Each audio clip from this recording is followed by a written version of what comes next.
Hola a todos, mi nombre es Vicente Caballero Pajares, soy médico de familia y soy el director general de Planificación, Formación y Calidad.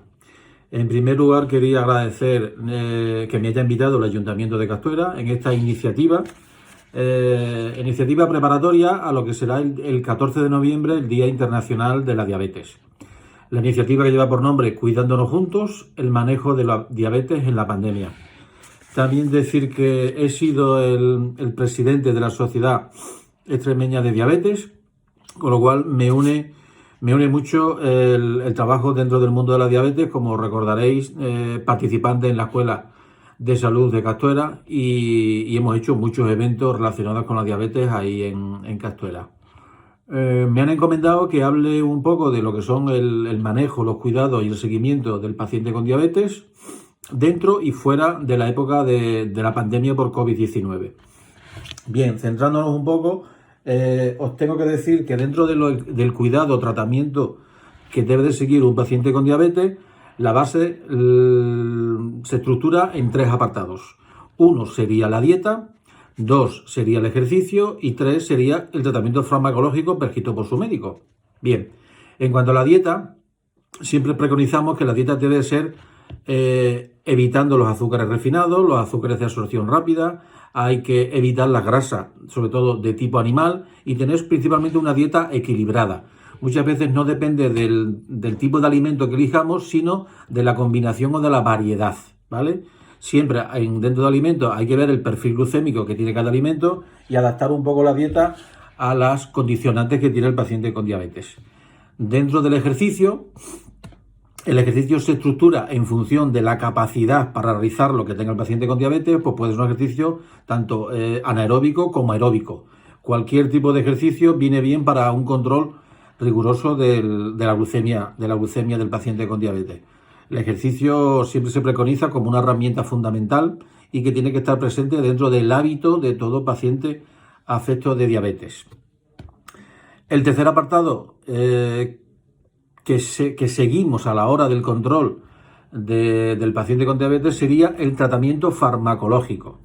Como bien sabéis, el tratamiento farmacológico consiste bien en antidiabéticos orales, es decir, comprimidos, pastillas que tienen una inyección oral, ¿vale? Y por otro lado tenemos los tratamientos parenterales. Parenterales estarían los análogos de la GLP-1, que se administran por vía parenteral, y luego también tenemos el tratamiento insulínico para aquellas personas o bien con diabetes tipo 1 que de inicio comienzan su tratamiento de la diabetes tipo 1 con insulina por vía parenteral, o bien aquellas personas con diabetes tipo 2 cuya evolución de la diabetes ha hecho que ya los tratamientos orales no funcionen o no funcionen tanto como quisiéramos. Entonces, ese tipo de pacientes ya van a tener que ser aportados como tratamiento coadyuvante único o unido al tratamiento oral, el tratamiento con insulina por vía parenteral. Insulinas que pueden ser, ya sabéis, de insulinas de vida media larga, insulina rápida a la hora de las comidas principales, etcétera. La combinación ya es una decisión que tiene que tomar el médico de familia. Bien, hasta ahora eso se basaría en lo que es el cuidado y tratamiento de la diabetes, ¿vale? Por parte del paciente. Ahora bien, el control del paciente con diabetes se realiza mediante dos pruebas. Una es el control glucémico, que puede ser una glucemia por la mañana en ayunas, durante X días, o bien también puede ser a través de glucemias, pero seriadas durante el día.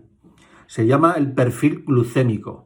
Serían 6 glucemias al día y nos haríamos la glucemia antes de las comidas y a las 2 horas de las comidas. Quiere decir, antes del desayuno y a las 2 horas después de desayunar, antes de la comida y a las 2 horas después de comer, y antes de la cena y a las 2 horas después de comer.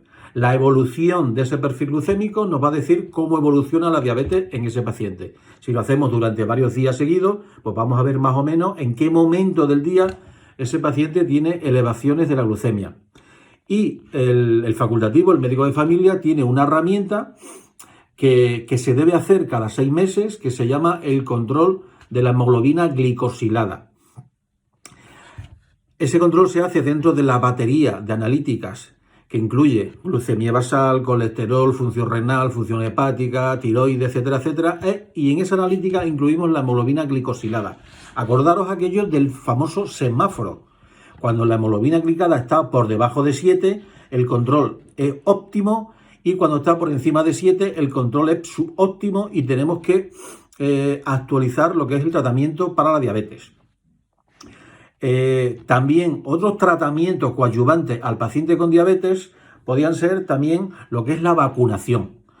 En este año que vivimos tan loco por la pandemia, es muy importante que sigamos las recomendaciones de la OMS en el paciente con diabetes. Quiere decir que debemos ponernos la vacuna antigripal.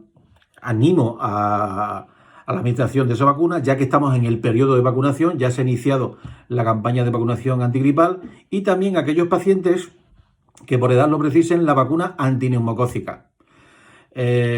Otro tipo de control que tenemos que tener con el paciente con diabetes, pues sería también el cuidado de los pies, la vigilancia por parte del médico o el enfermero del centro de salud de ver cómo están los pies, y sobre todo la remisión periódicamente al oftalmólogo para hacer una retinografía, por ver que la diabetes no ha hecho daño a la retina.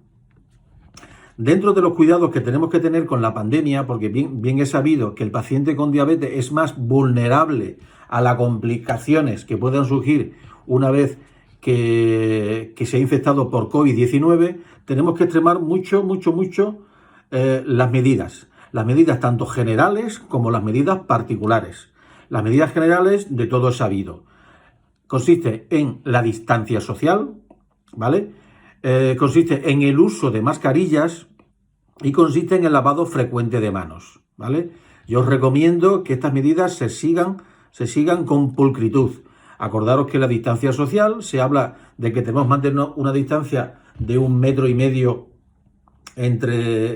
entre ciudadanos. Acordaros que para determinar que una persona es contacto estrecho, se habla de contacto estrecho, es aquel que ha estado en contacto las últimas 48 horas con una persona positiva a menos de 1,5 metros durante 15 minutos, ¿vale? El uso de mascarilla, pues cuanto más tiempo posible, y sobre todo cuando hay aglomeraciones, cuando hay personas alrededor. Yo recomiendo las mascarillas, bien las FP2 y FPP2, o bien las quirúrgicas. Sé que hay mucha mascarilla higiénica, y yo recomendaría que cuando compréis ese tipo de mascarilla, veáis realmente si cumplen la norma europea y la norma UNE. Porque a veces hay mascarillas que no se hacen con esa norma, y la verdad, bueno, algo nos está protegiendo, pero no nos protege del todo como quisiéramos. Bien, eso serían un poco las medidas generales.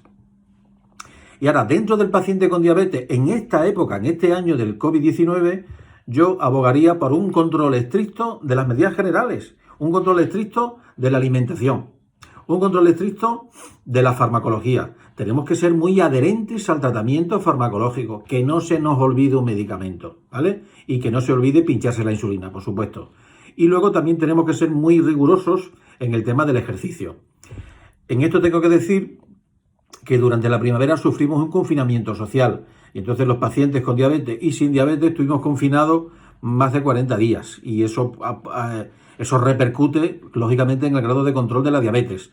Afortunadamente en Extremadura las medidas que se han adoptado pues no son de confinamiento social, con lo cual durante un periodo del día podemos realizar ejercicios, ¿de acuerdo? En estos momentos del COVID, el paciente con diabetes debe tener una premisa, debe de reinventarse y preconizar el autocuidado. Cuando hablo de reinventarse, me estoy refiriendo a, ¿tenemos que salir para hacer ejercicio? Sí, porque el ejercicio disminuye la carga glucémica, y el disminuir la carga glucémica significa disminuir daño vascular por la hiperglucemia. Entonces, el ejercicio hay que hacerlo, pero bien, nos tenemos que adaptar a la situación en la cual estamos viviendo. Debemos de intentar salir a pasear, primero, en horas donde no haya mucha afluencia social. O sea, a primera hora del día y tal vez a última hora del día. Tenemos que elegir esa hora. ¿Tenemos que elegir la zona? Por supuesto. Tenemos que evitar un poco lo que es el centro de la población e ir poco por los alrededores donde podamos evitar el contacto con ciertas personas. Luego también tenemos un poco que autorresponsabilizarnos. Yo siempre, cuando participo en este tipo de charlas o algo, siempre hago la misma reflexión.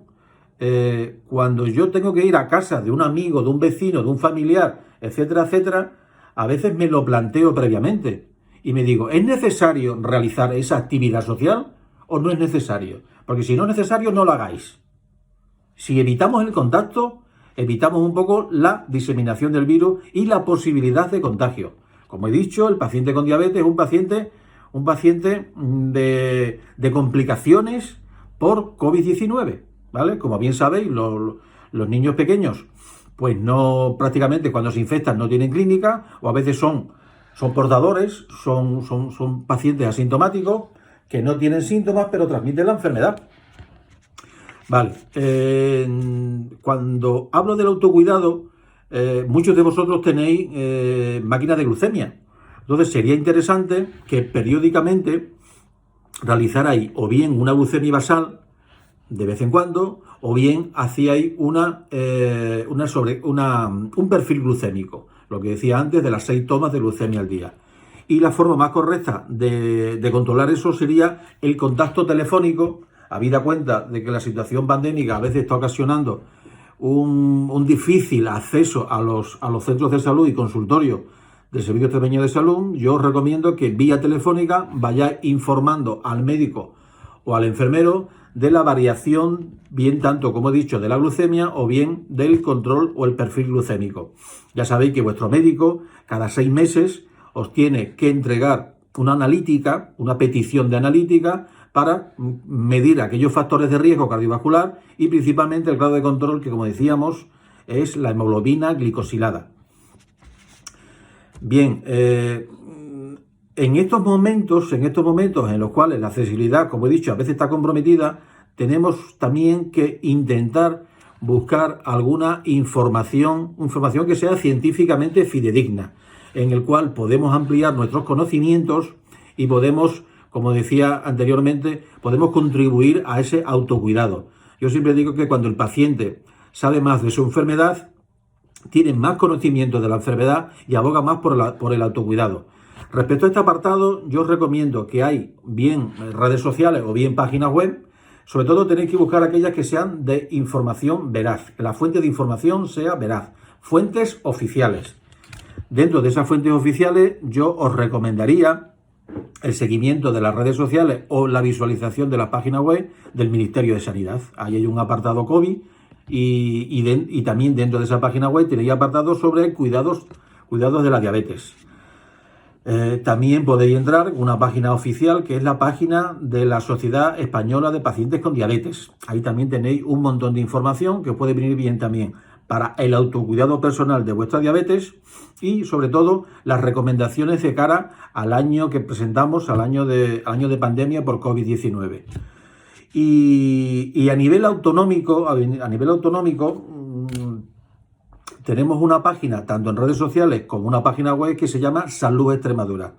Dentro de la página web Salud Extremadura hay un apartado COVID y ahí tenéis un montón de información que podéis contrastar. Hay veces que yo tengo la sensación de que la ciudadanía está un poco infoxicada, un poco intoxicada de información. Por eso yo os recomiendo que vuestras fuentes de información sean poquitas, pero que sean claras, oficiales y con una rigurosidad científica. ¿Por qué? Porque aquí parece que todo el mundo sabe de COVID-19 y todo el mundo opina y todo el mundo puede hacer sus comentarios. Y por eso decía que debéis tener fuentes concretas en las cuales buscar información y obtener la información veraz. A grosso modo os he planteado lo que es el tratamiento o el grado de control o seguimiento que tiene que tener todo paciente con diabetes y os he dado una serie de recomendaciones durante la pandemia que supone un grado de control, supone un grado de autorresponsabilidad del paciente con diabetes en esta situación. Os recuerdo, autorresponsabilidad, autocuidado y reinventarse, como he dicho, de alguna manera. El control de la glucemia recae sobre el paciente con diabetes. Y en este momento el personal sanitario ayudará a ese grado de control.